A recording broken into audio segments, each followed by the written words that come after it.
If you've spent years studying military history, survival doctrine, or, the lived realities of soldiers in the field, you already know this truth. Armies don't survive on weapons alone. They survive on shelter.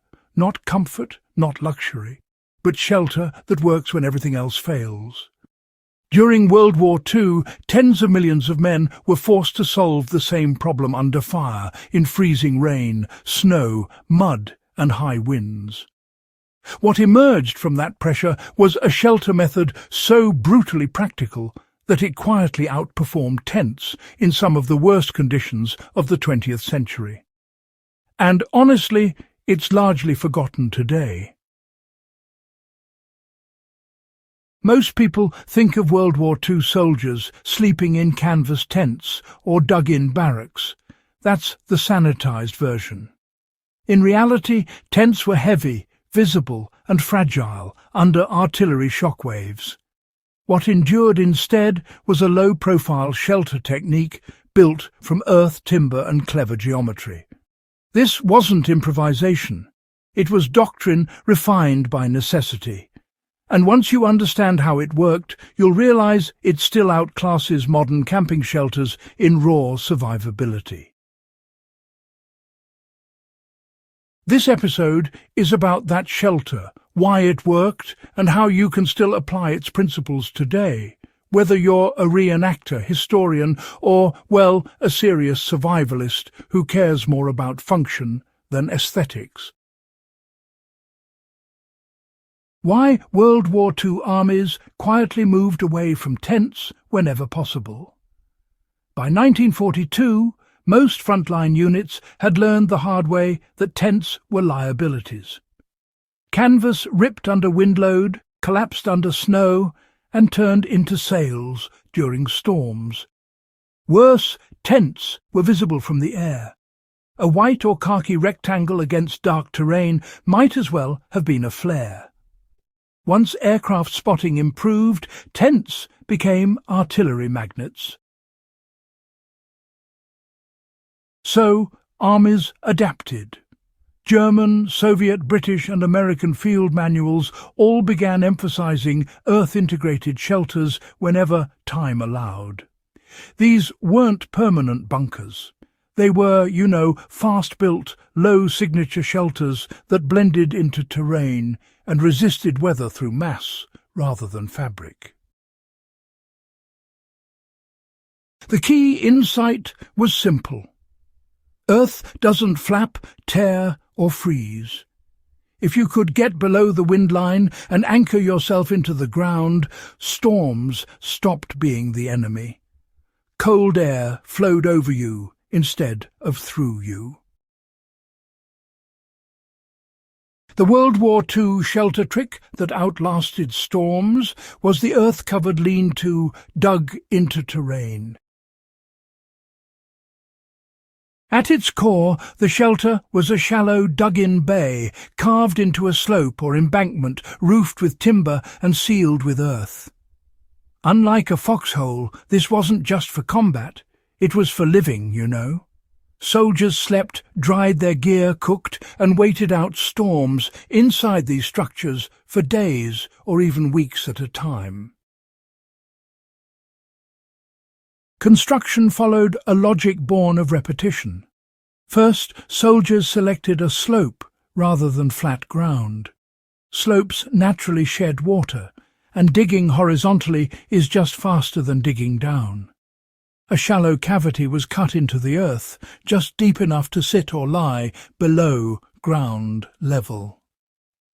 The back wall was vertical, and the floor was slightly sloped forward for drainage. Next came the roof. Logs, branches, or even scavenged planks were laid across the opening, angled just a bit downward. Over that went smaller branches, then sod, soil, or clay, packed thick enough to shed rain. The result was a roof heavy enough to resist wind uplift and snow load, yet simple enough to build with hand tools. Funny how something so basic could be so effective, really. The opening remained narrow. This mattered. A small entrance reduced wind penetration and heat loss. In winter theatres, soldiers often added a hanging blanket or canvas flap to trap warmth without sealing airflow completely. The strength of this shelter came from physics, not materials. Wind loses power close to the ground. By lowering the profile, the shelter removed itself from the wind's leverage zone. Rainwater flowed over the roof and down the slope instead of pooling. Snow accumulated harmlessly, adding insulation instead of collapse risk.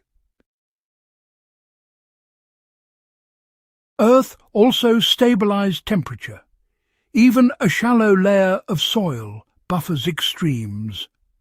Soldiers reported sleeping through sleet storms, while units in tents spent the night repairing torn canvas or digging out collapsed frames.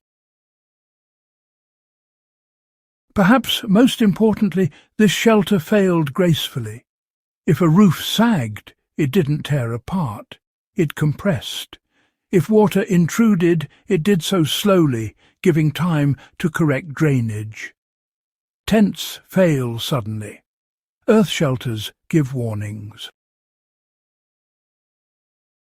In North Africa, the same structure was built with minimal earth and thicker shade layers to reduce heat. In Eastern Europe, roofs were reinforced to handle snow loads. In jungle environments, shelters were elevated slightly to avoid flooding, but still banked with soil for insulation. The concept stayed the same. Integrate with terrain. Use mass. Reduce exposure. German units refined this into semi-permanent Feldunterstände. Soviet troops dug thousands of these along defensive lines. American manuals describe them as improved slit trench shelters, which honestly sort of undersells how livable they actually were. So, how can you apply this knowledge today, without reenacting a war? If you're building a storm-resistant shelter in the wild, start by, abandoning the idea of standing upright. Comfort comes from dryness and warmth, not headroom. Choose a slope, even if it's just a shallow one. Dig just enough to get your body below ground level. Use whatever rigid material you have for a roof. Modern trekking poles, scrap lumber, whatever you've got, but really prioritize covering it with soil or packed debris. Drainage is everything. A slight forward slope and a shallow trench outside the entrance will honestly outperform any waterproof fabric. Keep the entrance small. Add a removable windbreak rather than sealing it completely. For modern survivalists, this shelter pairs exceptionally well with a tarp used not as the primary roof, but as an internal moisture barrier beneath earth cover. That hybrid approach, actually mirrors late-war adaptations soldiers used when materials were scarce. So, why does this shelter still matter, you might wonder, in a world that's, obsessed with ultralight gear? These days, modern camping is all about shaving off grams, not really about survivability. But you see, World War II soldiers didn't have the luxury of choice, or, honestly, any margin for failure. Their shelters, they reflect priorities we've mostly forgotten. Low visibility, proper structural resilience, thermal efficiency, and adaptability. When storms hit, history tends to favour mass over membranes. This shelter wasn't glamorous, not by a long shot. It didn't photograph well either, but it kept men alive through winters, monsoons, and even bombardments.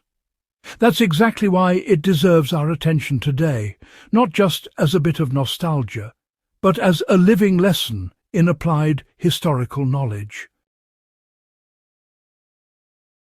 If this kind of deep, practical history is why you're here, then, well, make sure you subscribe to Iron Age Instincts. And go ahead, share this with someone who still thinks survival starts with buying better gear, instead of, actually learning better methods. History already solved more problems than we usually give it credit for.